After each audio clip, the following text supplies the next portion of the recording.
ദൈവകൃപയാൽ രക്ഷിക്കപ്പെട്ട് സഭയോട് ചേരുന്ന ഓരോ വ്യക്തിയിലും പരിശുദ്ധാത്മാവ് വിവിധങ്ങളായ വരങ്ങൾ നൽകി ശുശ്രൂഷയ്ക്കാൻ നിയോഗിക്കുന്നു.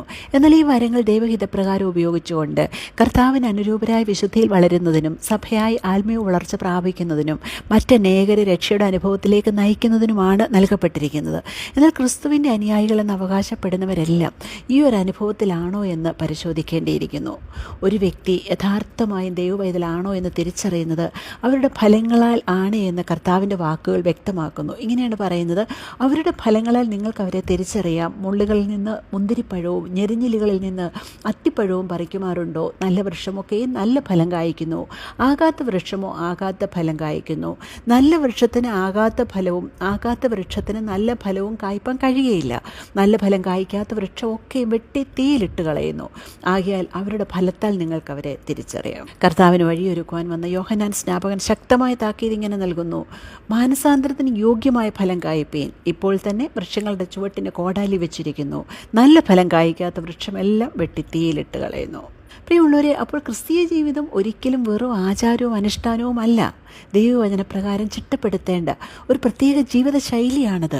വചനപ്രകാരം നിരന്തര ശോധന ചെയ്ത് ശുദ്ധീകരിക്കപ്പെട്ട് നല്ല ഫലം പുറപ്പെടുവിക്കുന്ന മാതൃകാ ജീവിതമായിരിക്കണം ക്രിസ്തീയ ജീവിതം. അല്ല എങ്കിൽ അവസാനം ആര് തന്നെ ആയാലും തീയിൽ എറിയപ്പെടുമെന്ന് വചനം മുന്നറിയിപ്പ് നൽകുന്നു.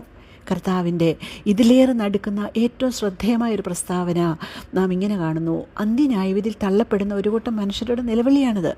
ഇങ്ങനെയാണ് പറയുന്നത്: കർത്താവേ, കർത്താവേ, നിൻ്റെ നാമത്തിൽ ഞങ്ങൾ പ്രവചിക്കുകയും നിൻ്റെ നാമത്തിൽ ഭൂതങ്ങളെ പുറത്താക്കുകയും നിൻ്റെ നാമത്തിൽ വളരെ വീര്യപ്രവർത്തികൾ പ്രവർത്തിക്കുകയും ചെയ്തില്ലയോ എന്ന് പലരും ആ നാളിൽ എന്നോട് പറയും.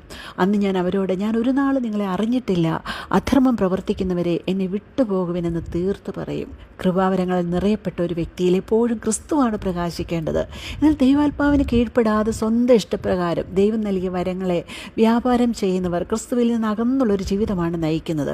ഒരുപക്ഷെ അവർ അത് തിരിച്ചറിയുന്നുണ്ടാവില്ല. കാരണം അവർ വിവിധ നിലകളിൽ നന്നായി പെർഫോം ചെയ്യുന്നുണ്ടാവും, നന്നായി പ്രസംഗിക്കുന്നുണ്ടാവും, ഉച്ചത്തിൽ പ്രാർത്ഥിക്കുന്നുണ്ടാവും, സഭാപ്രവർത്തനങ്ങളിലും ആരാധനകളിലും എല്ലാം വളരെ സജീവമായിരിക്കും. ചിലപ്പോൾ വലിയ അത്ഭുതങ്ങളൊക്കെ സംഭവിക്കുന്നുണ്ടാവും. അതുകൊണ്ട് തന്നെ അവർ വീണു പോയിരിക്കുന്നു എന്നുള്ള തിരിച്ചറിവ് ഇല്ലാതെ സ്വയം വിശുദ്ധന്മാർ എന്ന് ധരിച്ച് ദൈവവചനത്തിന് കീഴ്പ്പെടാതെ തിരുത്തപ്പെടുവാൻ മനസ്സില്ലാതെ ജീവിക്കും. പൊതുപ്രയോജനത്തിനായി ദൈവം ദാനമായി നൽകിയിരിക്കുന്ന കൃപാവരങ്ങൾ സ്വയം പുകഴ്ചയ്ക്കും സ്വാർത്ഥ ലാഭങ്ങൾക്കും ദ്രവ്യാഗ്രഹത്തിനും വേണ്ടി ദുരുപയോഗം ചെയ്താൽ ഒരുപക്ഷെ അപ്പോൾ ശിക്ഷിക്കാതെ ദൈവം അവർക്ക് ദീർഘക്ഷമയോടെ മാനസാന്തരത്തിന് സമയം കൊടുത്തു എന്ന് വന്നേക്കാം. എന്നാൽ തെറ്റുതിരുത്തുവാൻ മനസ്സില്ലാതെ അധർമ്മം പ്രവർത്തിച്ചുകൊണ്ട് മുന്നോട്ട് പോയാൽ ദൈവകോപത്തിന് അവസാനം അവർ ഇരയാകുമെന്ന് ശക്തമായി കർത്താവയുടെ മുന്നറിയിപ്പ് നൽകുന്നു. അതുകൊണ്ട് പ്രിയമുള്ളവരെ, വളരെയേറെ ശ്രദ്ധിക്കുക. ദൈവം നമ്മെ